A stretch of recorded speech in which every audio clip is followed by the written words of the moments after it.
আর কে কে আছেন আমাকে হলুদ লাগাবেন? তাতে শেষ করে দেন, আমি রুমে যাব।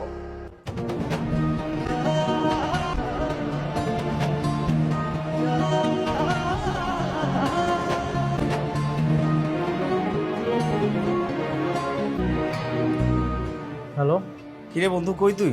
কোথায় আবার? তুই জানিস না কোথায় আছে? কাজিনের বিয়েতে। তোকে এত করে থাকতে বললাম, তুই তো চলে গেলি। শুধুই কি কাজিন, নাকি তো সেই ছোট্টবেলার ক্রাশ কাজিন? দেখিস ওর বিয়েতে কিন্তু কান্নাকাটি করিস না, হ্যাঁ? কান্নাকাটি করেই বা কি লাভ? দেখার মতো তো কেউ নেই। আচ্ছা, বিয়ে কি হয়ে গেছে? বরযাত্রী এখনো আসেনি, আসলে বিয়েটা হয়ে যাবে। বন্ধু, এখনো কিন্তু সময় আছে, তুই চাইলে তোর মনের কথাটা খুলে বলতে পারিস। বলে আর লাভ নেই রে। ওর পছন্দের ছেলের সাথে ওর বিয়েটা হচ্ছে।